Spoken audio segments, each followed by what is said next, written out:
Alright everyone, hello, what is up? TheLoganatorz here, and welcome back to Kerbal Conquest. Today we are starting around Minmus with our mapping satellite Atlas 3. Now on Atlas 3 I put on a thermometer just in case if any contracts decided to pop up so I can get a little bit of cash, and one did actually pop up. We have to measure some temperature scans around various places on Minmus. Now these are temperature scans of an altitude below a certain height, so we need to fly this craft low above the specified biome or location. So that is what we are doing. We're just adjusting our orbit so we can line up with the 5 different locations all around Minmus. This contract wasn't too hard, it was just tedious, so I'm going to cut most of it out just because it was just a lot of orbital adjustments and everything. Especially, it was especially difficult since I didn't have my mission control center upgraded yet. So, yeah, couldn't quite plan my maneuvers that well, but it wasn't too big of a deal. It was just tedious. So, yeah, here's some footage of me just going around the planet, or not the planet, the moon, and collecting all the data. So, there we go. Pretty easy money right there. Just gonna pick that up and head on over to the next mission of the day. Next up, we're gonna design a manned Minmus mission to take our Kerbal nuts to the surface and back safely. We're actually going to make this mission a Apollo-style mission, so we're going to carry along the lander as well as our main ship in orbit. And we're doing this for a few reasons. Firstly, because Apollo-style missions are really cool. Secondly, because if you have a lander, there's less, things that can go wrong with it. I mean, yeah, it's more complicated, but if something happens to your lander around Minmus, you can just get your Kerbal and just EVA him all the way up to orbit and safely back to your mothership. So it's safer to do an Apollo-style mission, which is why we're doing it. Also, we want to give our Kerbal some room to stretch their legs. That lander can gives them just an extra space to move around the cabin. So, yeah, that's why we're doing it. I don't want to have my Kerbals just bunched up all together on just like one small capsules all the way out to like Jewel or Sarnus or something like that, because that's unrealistic. We want to have them actually have room. I know there's mods for this, but the ones that I've seen so far are all integrated with their own life support. So, yeah, I'm just going to have to do it manually with TacLifeSupport. If you guys know of a mod, please tell me. Please tell me. I would love to know. Anyways, we're also making the first stage reusable too, so hopefully we can actually recover it this time. Last time we did a reusable stage in this series, it kind of had noodle syndrome, so hopefully it's not going to be that way this time. I think it's going to go well, but we're going to have to find out. Anyways, we're actually going to go to the Mun first because we need to complete some contracts and go collect some more science in some new biomes. Alright, here we are on the launch pad with Mun Explorer 6. This is piloted by Valentina Kerman. She's going to go to the Mun, plant a flag, earn some money so the mission can pay for itself, and return another bounty of science so we can hopefully unlock the parts needed to go interplanetary. So here we are, let's throttle up, SAS engage, and let's do this in 3, 2, 1, and lift off. Mun Explorer 6 is now pushing its way on into orbit. We've got this mission profile down pretty good because we've flown this mission 2 other times. So yeah, nothing too new here, so we're just going to continue on into orbit without using the map view at all because we can. Once we do get into orbit, we plot our transmitter injection burn and head off to the Mun. We're actually going to go to the poles for this flight because there's some science there, and I haven't been to the poles of the Mun before, so it's definitely going to be interesting. We have some pretty big deformations with the terrain, but pretty cool to see. Hopefully we can land in a flat area. We actually go for a direct descent on the lunar surface, just so we can save time and get back, because we're building Minmus Explorer 1 and I want to get back as soon as possible to launch that thing, because that is going to be a really cool mission. Anyways, we get down onto the ground and land safely, and Valentina Kerman gets out and plants a flag in commemoration of the first polar landing on this celestial body. We actually go back to the canyon that we flew over earlier to just go inspect the debris that landed there, because some of them somehow survived. I actually got down into the canyon and realized, whoa, this is actually a lot deeper than I thought, and I almost do run out of fuel. I get a little scared, but yeah, we go down to the debris and it just kind of blows up because the cliff it's on is just so steep that it just falls off and destroys itself. But yeah, fuel was a bit of a concern, but we are alright. We got back to the ship without a hitch, and we were able to get back into our capsule and just do a direct ascent back to Kerbin, and yeah, just head on over back and re-enter during the night side of the planet. And pretty uneventful mission, so pretty cool. It was pretty neat to see the canyon on the Mun, but yeah, time to head on off to Minmus because Minmus Explorer 1 is about completed. Alright, here we are on the launch pad with Minmus Explorer 1. This is the largest rocket I've ever built in this save, and it's designed to actually be reusable the first stage, so I'm planning to reuse that, hopefully, and also it's an Apollo-style mission, so we have a dedicated lander that's going to complete surface missions.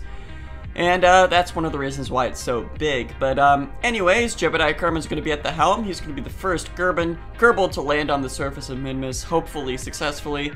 One way or not, he looks like in a pretty good position to land. I don't expect any problems with this mission. But anyways, we're going to have to see if that is true for ourselves in the upcoming launch in 3, 2, 1. Woo! And liftoff. We are up. Alright, so we are off the pad and pushing our way out of the lower atmosphere and into space. This craft is very rock solid and sturdy because we added a ton of struts into this thing to make sure there's going to be no spaghetti syndrome at all, and it seems to be performing the way I want it to, so that's awesome. We actually push our way all the way into space, no worries at all. We deploy the fairing and to jettison the first stage to hopefully be recovered rather soon. The second stage has enough fuel to push its way into orbit and do most of the Minmus transfer burn, but we're going to get to that in a sec. Right now we need to go back to the first stage to hopefully land it in the oceans of Kerbin. Right now it's going to re-enter the atmosphere since it's on a suborbital trajectory. We only have 100 meters a second left in the tanks, but that's going to be enough to slow it down because we have parachutes to do most of the work for us. Re-entering was no problem since most of the mass was way at the bottom with all the engines, so very sturdy on re-entry, and parachutes deploy, we make it down to the ocean, and we're able to fire the engines for a nice 7 meter per second landing on the surface. So all is good there. Let's go switch back to the main mothership in orbit and proceed with the primary mission. Alright, here we are with the Minmus Explorer 1 mothership in orbit. We need to do some minor reassembling in orbit, so we're going to detach the service module and the command module to go docked with the landing craft. We try and dock with that shroud cover on, but it doesn't work, so we have to go over to the landing module and jettison the shroud, which hits our command and service module in the face. Just scratching a few paint, but other than that, it's alright, so... Fortunately, the paint job's all messed up. Nice work, Jeb. But anyways, he moves in for a nice docking. Unfortunately, on the night side of Kerbin, but a docking nonetheless. And we are ready to go. So let's go and make a maneuver node and head on over to Minmus. With our Minmus maneuver node created, we head on over. We're burning the remaining fuel on our upper stage. But then that runs out. We have to switch to the service module engine in order to finish the burn. But we've got plenty of Delta V on the service module in order to complete the mission, and if we need to, we can use the landing module too as a sort of lifeboat, kind of similar to Apollo 13. But anyways, we get over to Minmus, and we make our orbit burn, and we are captured around the moon. Now we just need to undock our landing module and head down to the surface. One thing that I didn't know before, but now that I do now when I'm flying the actual craft, is that my thrust-to-weight ratio really sucks on the landing module. Like, I don't know what the exact numbers are, but it's really bad, and we might run into some future problems with that low TWR later, but right now we're able to get away with it. The more fuel we burn, the lighter the craft becomes, and the thrust-to-weight ratio doesn't become such a bad thing anymore, but we actually do make it down to the surface, and we have a contract actually to go explore a bunch of temperature readings on the surface and just collect all those. So we get one here, collect some science. Jebediah takes the first steps on Minmus and collects all the science to put them into the landing can, plants a flag on the surface, and almost calls it a day. We have a lot of work to do actually, so all the science portion's pretty much done. So we hop off the ground and head on over to our next zone to collect some temperature readings. But before we do that, we get a nice beauty shot of Kerbin and the Mun in the distance, and then of course we lift off to the next landing site. There we are, Jebediah Kerbin really enjoying his time on Minmus. There we go, just burning full retrograde there, going down to the surface.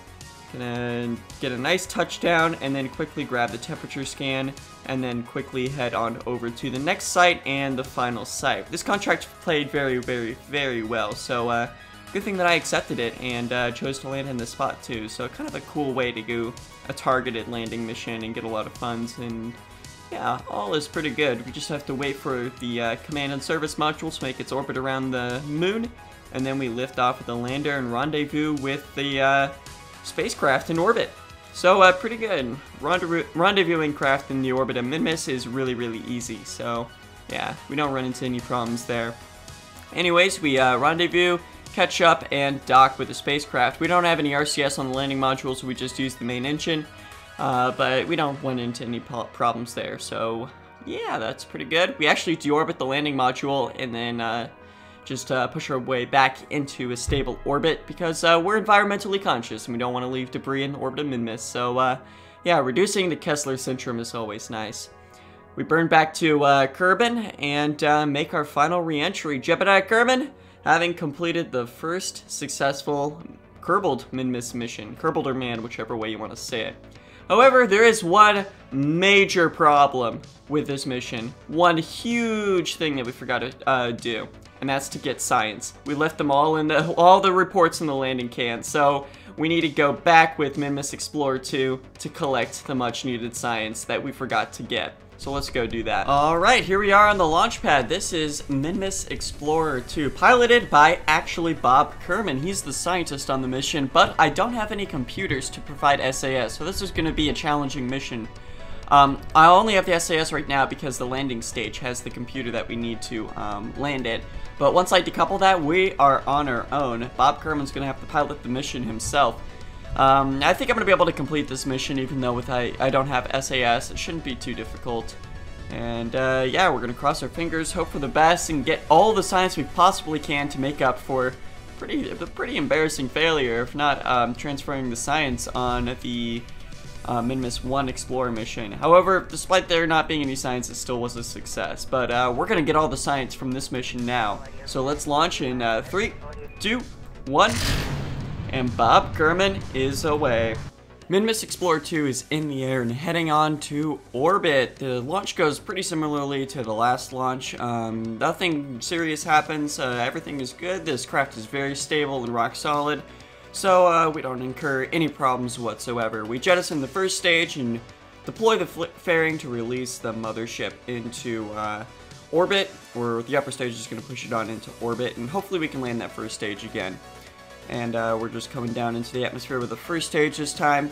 And yeah, performing our re-entry, deploying those drogue chutes, then the main chutes, to just land softly on the ocean, because this craft can. And we recover another 20,000 funds in the bank. It's really nice to recover that much funds. But here we have docking with Bob Kerman. He takes a really long time to dock, but I just cut through all the outtakes there, and we actually do dock. It's really hard to talk without SAS, so yeah, it did take a while. But we plan a maneuver, head on out to Minmus, first on the upper stage, and then we complete the burn with our service module.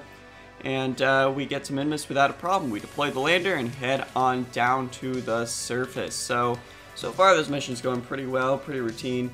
Just need to get down to the surface now with the lander. We're going to land in the edge of that biome right there on the flats.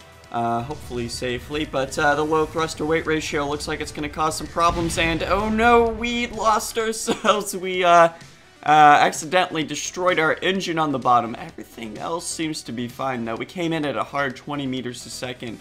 Bob Kerman incurring the G-forces that the craft wasn't designed to handle as he litho brakes on the surface of Minmus. So we are in trouble. We don't have an engine to get ourselves back into orbit. Bob Kerman, he doesn't care. He's just going to collect all the science reports for now. And then instead of hopping over to the other surface, we're just going to roll our lander to the other biome to collect the data that we need. And yeah, we're just going to collect that. Since he's a scientist, he can reset all the experiments. And here's my secret plan to get back into orbit. Well, it's not really a secret plan. It's pretty well known that you can actually use your EVA pack on Minmus to perform a full landing and orbit. But this time we only need to get to the surface and to orbit because our lander can refill our EVA pack. So yeah, we're able to get to the surface module in orbit without a problem. However, yeah, I somehow managed to forget to bring all the science up with me. So we perform another landing with our Kerbal to go back down to the surface and collect all the science. Something with me for getting the science on the surface. Just, today's not my day with Kerbal Space Program, I guess. But we do manage to get all the science reports and just get ourselves right up back into orbit. So it works out in the end. We do rendezvous with the spacecraft and, yeah, put all the science reports in. So all the science is now ours. We can safely return home and put that all in the R&D so we can research that interplanetary tech. And we do have just about enough science in order to research that. So now that we can get that interplanetary tech, we're going to start researching that, and that's going to be the end of episode 6 of Kerbal Conquest. Guys, I do hope you've enjoyed this episode. There was few mishaps, a few disasters, but we managed to pull through the end without losing any one of our Kerbal nuts and pulling off a really big net gain in terms of funds and science. So yeah, I do hope you've enjoyed today's episode. If you did, make sure to like and subscribe for more Kerbal Conquest episodes. I also upload every Monday through Friday and a stream on the weekend, so stay tuned for that. But with that being said, guys, thank you so much for watching, and I'll see you in the next one. Goodbye, guys, and thank you for watching.